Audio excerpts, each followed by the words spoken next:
Hey guys, Psychotic Ramboop here, and welcome back to Let's Play Pokemon Platinum. My repel just wore off. That was actually really random. So last time we found out that Team Galactic apparently had a headquarters in the middle of Veilstone City, and I'm actually a little bit worried about this because I really don't know what to do here. As bad as this sounds, I'm pretty sure that, like, you're supposed to talk to this guy. Yeah, they took his Clefairy away because he sucks. And something about a storage key? I don't really know. Oh, it's Looker. Aha! You leave this to me. It's storage key for entering Team Galactic hideout. I have it right here. A frontal assault that is not possible, but we can enter the hideout. Well, will you enter the hideout? I have my reasons. Shut up, all of you. Very well. Inside the Galactic Team warehouse, we will meet there. I kind of thought that we were supposed to go in the front entrance, but whatever. Yeah, from what I remember, you actually do this very, very differently in Diamond and Pearl than you do in Platinum. And I know there's, like, definitely a couple extra battles and there's a couple extra scenes in Platinum that really tie everything together that they didn't have in Diamond and Pearl, so the story kind of made no sense without them. Oh, hello. I've kept you waiting. I will use the storage key I've obtained from the Team Galactic Chunk. Yes, it opened! Well, go ahead, my friend. And he doesn't want to, like, have to deal with Team Galactic, but we get a Dusk Stone, which is kind of nice. That is used to evolve something into something. I really have no idea. Off the top of my head, I really don't know, actually. But there's a lot of random Pokemon trainers around here. We actually need a key to get up there. But I'm actually really worried about this area, not because of any battles coming up.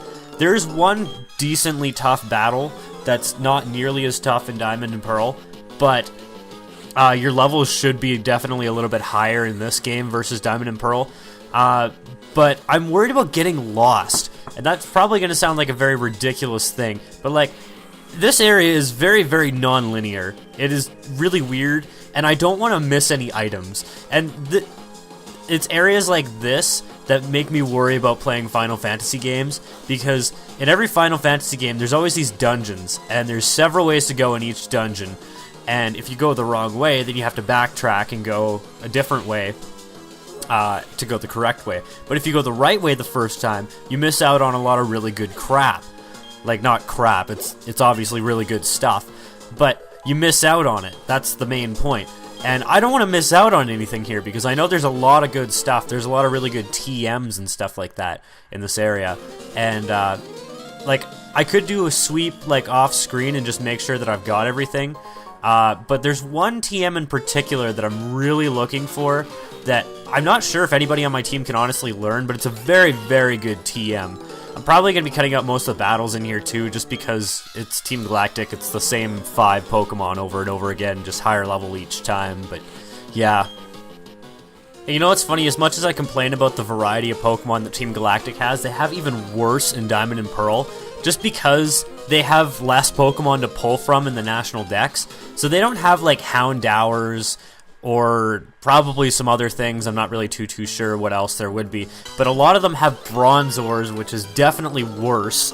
And they have, like, Dustox and Beautifly, which are good, actually. Those are really good Pokemon to battle because they give a lot of experience and they're really easy. Well, they don't give a lot, but they are like a third form evolution, so they do give more experience than a lot of Pokemon. I was just about to use Shadow Ball, and then I'm like, wait a minute, there's something wrong with that. You know, it's kind of funny, because I always remember that Normal doesn't affect Ghost, but I sometimes forget that Ghost doesn't affect Normal. And here we get TM49 Snatch. I think that just steals an item from the opponent. I'm not sure if that actually does any damage. Let me look, because I kind of want to know. Snatch. User steals the effects of any healing or status changing move. Okay, I didn't know what it did at all. That's one of those moves you really don't... I don't really think I've ever seen someone use in competitive battling. I could see how it could be pretty useful, like if the opponent uses, like, Wish or something like that, then you steal their Wish and then you kill them or something. I don't really know. But yeah, I could definitely see how that would be really useful, because there's this big strategy in competitive battling where basically you'll get a Pokemon with a ton of HP, you'll use Wish, and then you'll switch out to a Pokemon that's almost dead, and you pray to God that the person on the other side doesn't do an attacking move, because if they do, you're kind of screwed. Like, whatever, it happens. But, like,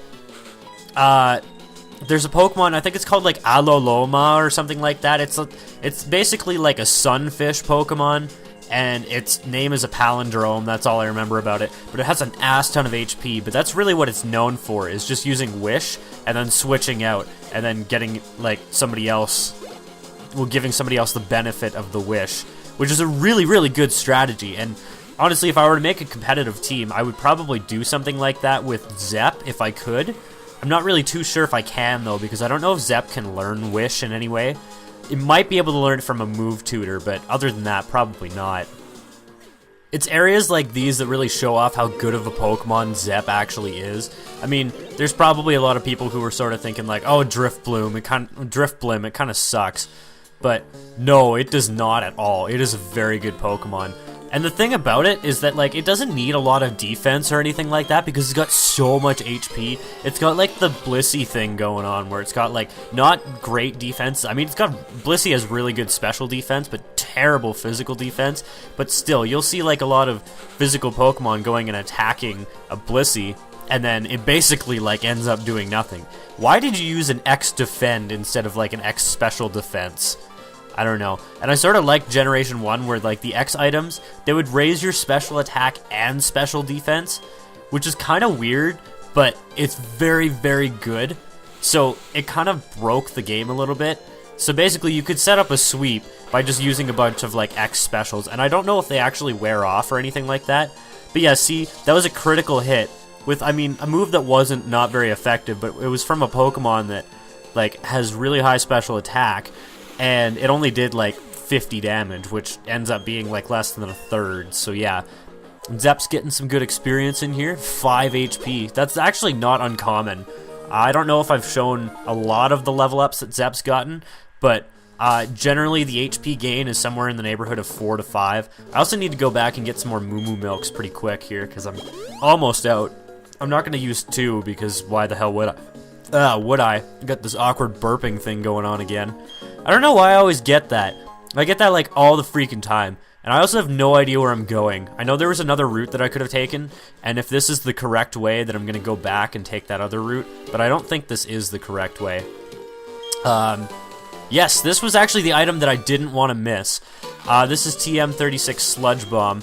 I know Toxic Rogue can learn it, but I don't know if I want to teach it to it just because it's a special type move. Ooh. I gotta think about this for a second. Give me 1 sec.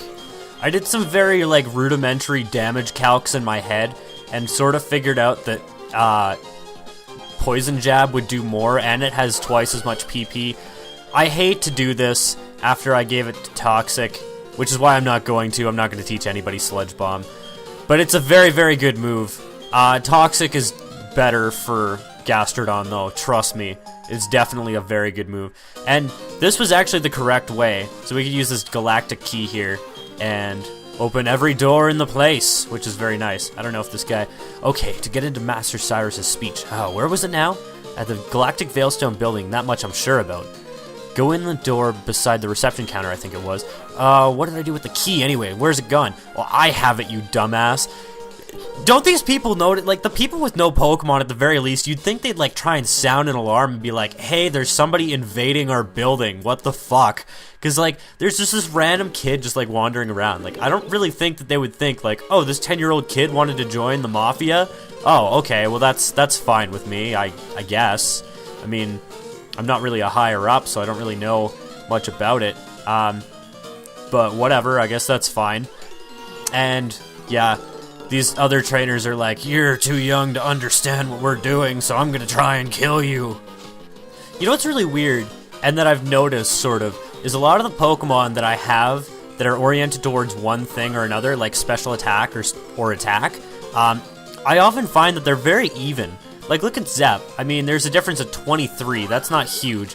Booger's only got a difference of 7 between attack and special attack. I mean, Tertiary, it's pretty significant, but I mean...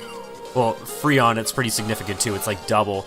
But yeah, Snuggles, it's not a very significant difference, and neither is Pierre. And I definitely thought that, like, Rapidash and Toxicroak were both very physical Pokemon all the time. Team Galactic, Credo. Everything belongs to Team Galactic. A look beyond the world. Space will become Team Galactic's. So you're gonna try and do the thing that Team Magma did in Emerald and steal the rocket? Does that happen in Ruby? I honestly have no idea, because I've never played Pokemon Ruby, and I just know that it doesn't happen in Sapphire.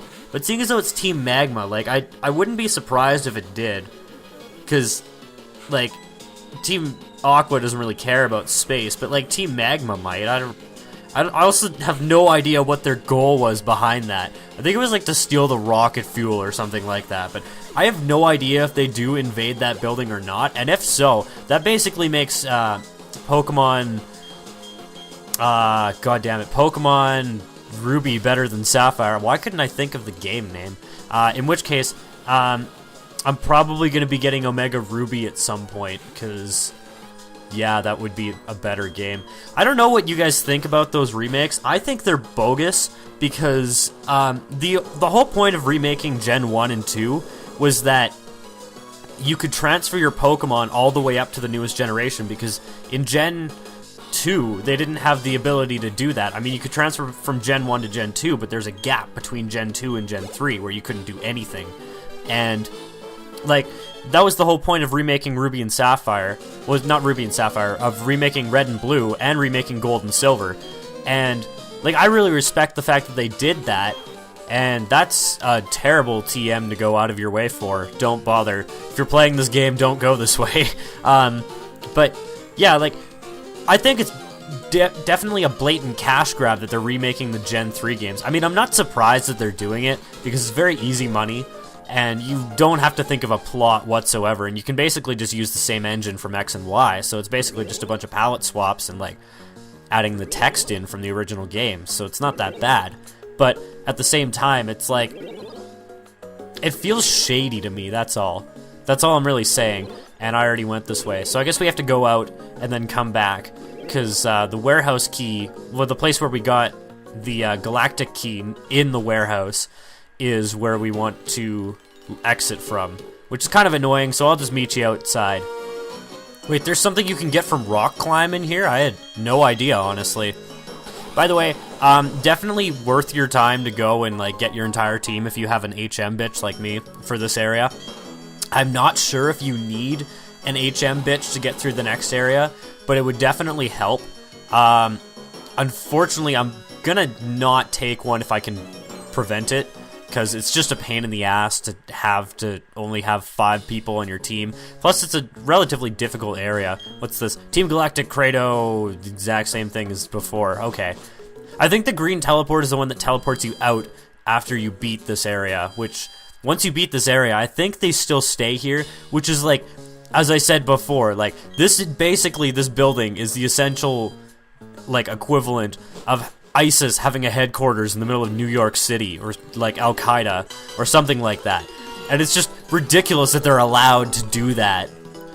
You know what I find really annoying, honestly, is when people go out of their way and, like, try and subscribe to you to try and convince you that, like, oh, I like your stuff and stuff like that. And then immediately after is like, you should check out my videos or stuff like that. Or, like, they try and do that really fake thing where they're like, I mildly care about what you're doing, and hey, check out my stuff, except I don't care about what you're doing. So yeah, I just find that really annoying. It's like, I get a lot of stuff like that, because I guess people, like, randomly, like, search for random crap, and they find, like, 1 or 2 of my videos or something like that, and they're like, hey, this guy seems like someone that would subscribe to me.